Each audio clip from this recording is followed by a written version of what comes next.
Yes Arif, വരും ദിവസങ്ങളിൽ ഇത് ഏത് ഇവോൾവ് ചെയ്യും, എങ്ങനെയാകും കൾമിനേഷൻ?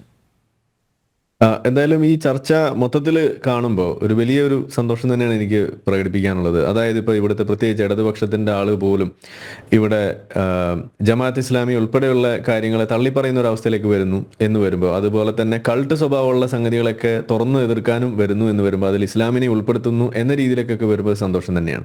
പക്ഷെ അതെല്ലാ ഇടതുപക്ഷക്കാർക്കും ഉണ്ടെങ്കിൽ എന്ന് ആശിച്ചു പോവുകയാണ്. ഇനി ഇവിടെ ഈ ഒരു വിഷയത്തിൽ ഇന്ത്യ ഇടപെടുന്ന സമയത്ത് സ്വാഭാവികമായിട്ടും അതിനകത്തൊരു നാഷണൽ ഇൻട്രസ്റ്റ് പ്രൊട്ടക്ട് ചെയ്യപ്പെടണം. അതുകൂടാതെ ആ റീജിയണൽ സ്റ്റെബിലിറ്റി നമ്മളിവിടെ ഉറപ്പാക്കേണ്ടതുണ്ട്.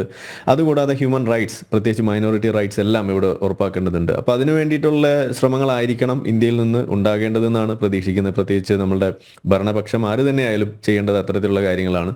അപ്പോൾ അതിൽ പ്രധാനമായിട്ട് ഇപ്പോൾ ചൈനയിൽ നിന്നും അതുപോലെ പാകിസ്ഥാനിൽ നിന്നുള്ള വിഷയങ്ങൾ കാണുമ്പോൾ, ചൈനയിൽ നിന്നും ഒരു പണം ഇറക്കിക്കൊണ്ടല്ല, ഇൻവെസ്റ്റ്മെന്റ്സ് നടത്തിക്കൊണ്ട് രാജ്യങ്ങൾ വരുതിയിലാക്കുന്ന ഒരു രീതിയാണെന്നുണ്ടെങ്കിൽ, പാകിസ്ഥാനിൽ നിന്നുള്ള രീതി എന്ന് പറയുമ്പോൾ അവിടെ മതം ഇറക്കിയിട്ടുള്ള രീതിയാണ്. ഇത് രണ്ടും ഒരേപോലെ നേരിടേണ്ട ബാധ്യത ഇന്ത്യക്കുണ്ട് എന്നും കൂടി വരുന്നു. പിന്നെ അതിലൊരു കാര്യം പ്രധാനമായിട്ട് ഇന്ത്യക്ക് വലിയൊരു പങ്ക് ഈ റീജിയണൽ സ്റ്റെബിലിറ്റി ഉണ്ടാക്കുന്നതിൽ വഹിക്കാൻ കഴിയുമെന്നാണ് വിചാരിക്കുന്നത്. കാരണം നമ്മളുടെ രാജ്യം ഒരു വളരെ ബഹുസ്വരമായിട്ട് നിലനിൽക്കുന്ന ഒരു രാജ്യമായതുകൊണ്ടും മറ്റ് ബോർഡർ സ്റ്റേറ്റ്സ് അല്ലെങ്കിൽ കൺട്രീസ് എന്നുള്ള രീതിയിൽ പാകിസ്ഥാനായാലും ബംഗ്ലാദേശ് ആയാലും വളരെ തീവ്രമായ ഇസ്ലാമിക ജമാഅത്ത് ഇസ്ലാമിയുടെ ആശയങ്ങൾ കൊണ്ടു നടക്കുകയും എപ്പോൾ വേണമെങ്കിലും പൊട്ടാമെന്നുള്ള രീതിയിലുള്ള ഇസ്ലാമിക തീവ്രവാദത്തിന്റെ കേന്ദ്രങ്ങളായിട്ട് നിലകൊള്ളുകയും ചെയ്യുന്നത് ആയതുകൊണ്ട് അതിനെ ന്യൂട്രലൈസ് ചെയ്യാനുള്ള പങ്കും അതിനുള്ള സപ്പോർട്ടും അത് ഇന്റേണലി അത് ഐഡന്റിഫൈ ചെയ്ത് അവർക്ക് കൊടുക്കാനുള്ള ഒരു ബാധ്യത കൂടി ഇന്ത്യ ചെയ്ത് ഒരു ലോങ് ടേം ഇതിൽ കണ്ടാൽ നമ്മുടെ ബോർഡേഴ്സ് നമുക്ക് ഈ കലാപത്തിൽ നിന്നും രക്ഷിച്ച് അതിനെ കുറച്ചുകൊണ്ട് വന്ന് നമ്മളുടെ സ്റ്റെബിലിറ്റി ഉറപ്പാക്കാൻ കഴിയും തന്നെയാണ് വിചാരിക്കുന്നത്. അതിനൊക്കെ ഉള്ളൊരു തിരിച്ചറിവുണ്ടാവേണ്ട കാലം ആയിട്ടാണ് ഇത്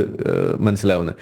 സാധിക്കുമെന്ന് തന്നെയാണ് വിചാരിക്കുന്നത്. അവസാനമായിട്ടൊരു കാര്യം കൂടി പറയുകയാണെങ്കിൽ, ഇന്ത്യയുടെ ഈ ഒരു ബഹുസ്വര സമൂഹത്തിന് വലിയ തോതിലൊരു ഒരു ഒരു പബ്ലിക് പ്രഷർ, ഒരു ഡെമോക്രറ്റൈസിങ്, ഒരു സെക്യുലറൈസിങ് പ്രഷറായിട്ട് വർത്തിക്കാൻ കഴിയും എന്ന് തന്നെയാണ് വിചാരിക്കുന്നത്. കാരണം നമ്മളെ പലതരത്തിലുള്ള കമ്മ്യൂണിറ്റി അതുപോലെ കൾച്ചറൽ ഗിവ് ആൻഡ് ടേക്ക് ആയിട്ടുള്ള കുറേ കാര്യങ്ങൾ അതിനകത്ത് ഇപ്പോൾ ക്രിക്കറ്റ് ഉൾപ്പെടെ വരുന്നു. അങ്ങനെയുള്ള കാര്യങ്ങളൊക്കെ ഭാവിയിൽ വരും കാലങ്ങളിൽ പ്രോത്സാഹിപ്പിക്കുന്നതിനൊക്കെ ഉള്ള ഒരു വലിയൊരു ലോങ് ടേം പ്ലാൻ ഉണ്ടാക്കിയെടുത്ത് ബിസിനസ് റിലേഷൻസ് ആയാലും എല്ലാം ചെയ്തു കഴിഞ്ഞാൽ ഇത് കുറച്ചുകൊണ്ട് വരാൻ കഴിയും. ഇനിയും ഇതുപോലുള്ള സാധനങ്ങൾ ആവർത്തിക്കാതിരിക്കാനൊക്കെ കഴിയും. എന്നിരുന്നാലും നിലവിൽ ഇപ്പോൾ അടിയന്തരമായിട്ട് ചെയ്യേണ്ടത് ഇന്റർനാഷണൽ അറ്റൻഷൻ ഇതിലേക്ക് കൊണ്ടുവരുന്നതിന് വേണ്ടിയിട്ടുള്ള കാര്യമായ ഇടപെടൽ അത് ഇന്ത്യ എത്രയും പെട്ടെന്ന് കാര്യമായിട്ട് തന്നെ ചെയ്യേണ്ട ഒരു കാര്യമാണെന്നാണ്. അതിൽ ഇനിയും വൈകിക്കൂടാ, തുടങ്ങിയിട്ടുണ്ടെന്ന് അറിയുന്നു. എന്തായാലും കൂടുതൽ കാര്യക്ഷമമാക്കേണ്ട ഒരു മേഖലയാണ് എന്നാണ് അതിൽ അവസാനമായിട്ട് പറയാനുള്ളത്.